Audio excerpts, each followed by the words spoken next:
we will start a new topic, capitals and the codes, from the chapter Kings and the Chronicles. So during the 16th and the 17th century, the capitals were frequently changed from Agra to Fatehpur Sikri, then Lahore and Shahjahanabad. So Agra, it came into limelight for the first time in the medieval history when Sikandar Lodi, the ruler of Delhi, he decided to shift his capital from Delhi to Agra. And in the 16th century, with the aim of conquering the Doab region. So Babur, the first Mughal emperor, captured Agra and made its capital. So Babur, 4 years in India, was spent in fighting and consolidating his gain or empire.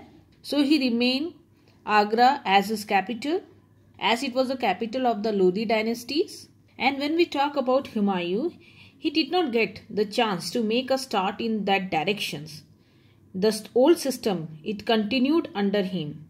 The defeat and expulsions of Humayun, and again he reconquered the region, but he ruled for a short time period. So the changes began to be introduced by Akbar. So Akbar, it was his most ambitious project was his new capital, and the numerous building at Fatehpur Sikri, the seat of the imperial court from 1569 to 1585. So Akbar built his capital in a village called Sikri. It is said that emperor would wish for a son and went to Sikri to get blessed by Sufi saint Sheikh Salim Chishti. Salim Chishti was the descendant of Moinuddin Chishti. So he was soon blessed with a son and was prompted to establish his capital there. He also named his son Salim after the name of the saint Salim. So even Akbar, he built the tomb of Sheikh Salim Chishti in the honor of Sufi saint. So in 1573, when Akbar returned victorious from his Gujarat campaign, he built Buland Darwaja of his successful campaign in Gujarat, and when the city came, to be known as Fatehpur, and we called it the city of victory, Fatehpur Sikri. So when he proceeded toward Punjab in 1585 to fight for his military campaign, he abandoned the city of Fatehpur Sikri. It is believed that the city was abandoned due to two main reasons. One was the lack of water, and another the unrest in the northwestern part of the country. So Akbar, he later shifted his capital to his empire to Lahore to bring the northwest under great control. And Akbar, he closely watched the frontier for 13 years, and then he shifted his capital to Agra. Then in 1638, the Mughal Emperor Shah Jahan, he moved the capital of his empire from Agra to a newly constructed city in Delhi that he called Shahjahanabad. Along with the construction of this new city, he laid the foundation of his place called the Red Fort or the Lal Killa. So this fort was the seat of the Mughal Empire for 200 years until it fell into the British hand. Now we start the Mughal code. So here you can see the physical arrangement of the code. So physical arrangement. Here it focused on the sovereign status of the king as the heart of the society. His throne, as we call Takht, gave physical form to the function of the sovereign as axis mundi.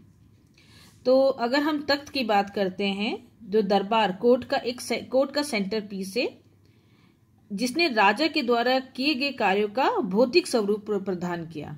अगर हम बात करते हैं तख्त को, इसने राजा के द्वारा किए गए कार्य को physical form, which gave physical form to the function of the sovereign as axis mundi.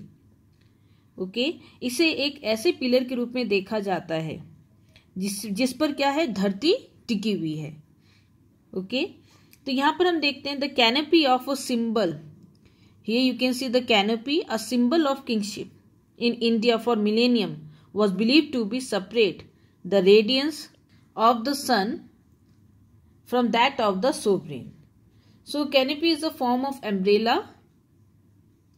शासक की आप देखते हैं जो शासक की कांति और रेडियंस को सूर्य की कांति से पृथक करने वाली मानी जाती रही कैनोपी को, ठीक है। क्योंकि अब यहाँ राजा क्या है, एक डिवाइन पावर है, इसकी अपनी रेडियंस है या लाइट है जो रिफ्लेक्ट होकर आ रहा है। तो जो ये कैनोपी में भी ये प्रकाशित हो रहा है, यह कांति जो लाइट है ये सूर्य के प्रकाश से भिन्न है, जो राजा के तेजस्व को दिखाता है। So here we saw the throne as axis mundi, okay, where you can see it's act as a pillar or pole, okay, as it gives support to the earth. And then we talk about it as the physical form here as axis mundi, and another is the canopy. Canopy is a form of umbrella, okay, is laid down, canopy is laid down above the throne, okay. Here it separates the radiance of the sun from the radiance of the ruler. Now we talk about the court status. It was determined by the spatial proximity of the king.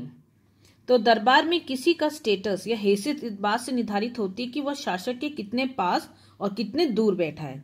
किसी भी दरबारी को, okay, जो राजा द्वारा दिया गया position है, वो इस बात की ओर इशारा करता है कि राजा की नजर में उसकी इम्पोर्टेंस क्या है।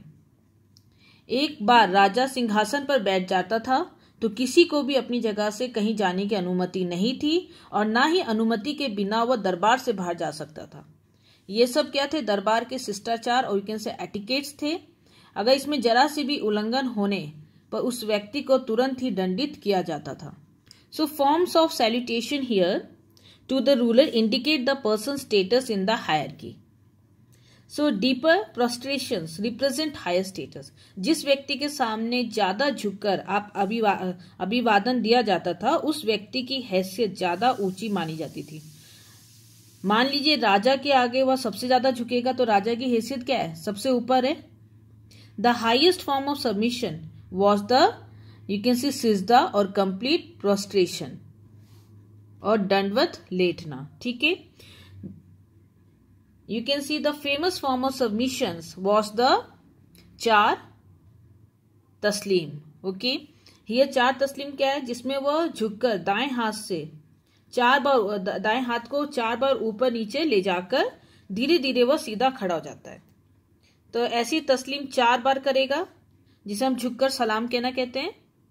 तो शाहजहां के शासनकाल में हम देखेंगे 4 तस्लीम और जमी बोस क्या है, जमीन को चूमना के तरीके अपनाए गए। और अगर कोई विदेशी एम्बेसडर यहाँ पर आ जाए तो उसे ये अपेक्षा की जाती थी कि वह इस प्रोटोकॉल, जो दरबार के प्रोटोकॉल है, उसको फॉलो करेंगे। जैसे कि जेम्स फर्स्ट अंग्रेज दूत रॉ ने, ये आप देखते हैं, यूरोपीय रिवाज के अनुसार जहांगीर के सामने केवल झुककर अभिवादन किया, न केवल बल्कि बैठने के लिए कुर्सी का आग्रह कर सबको शॉक कर दिया। सो दरबारी परंपरा में आप देखते हैं Jharokha Darshan, that is also one of the traditions. So the emperor began his day with personal religious devotion of prayer and then appeared on a small balcony, the झरोका, okay, facing the east।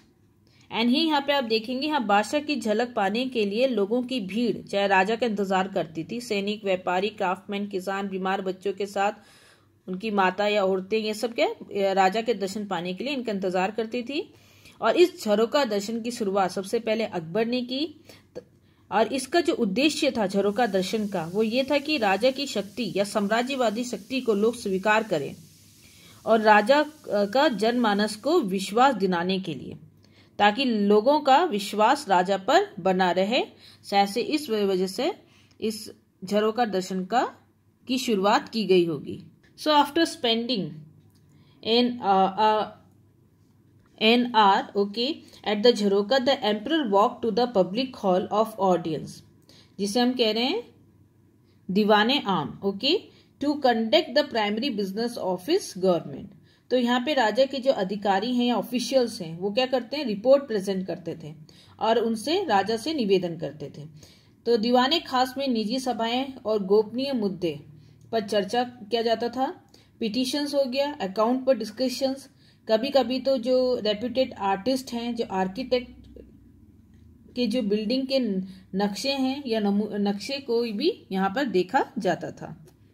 So you can see special occasions such as the anniversary of the accession of the throne, the Eid, Shab-e-Barat, Holi.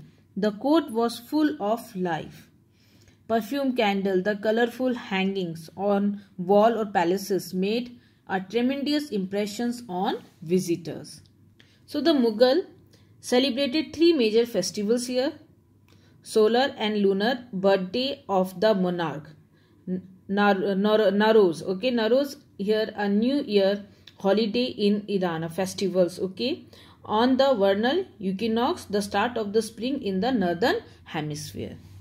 So on this birthday, the monarch was weighed against various commodities and which were then distributed in charity. So students, here we read about some of the important fact or the tradition that was followed in Mughal court.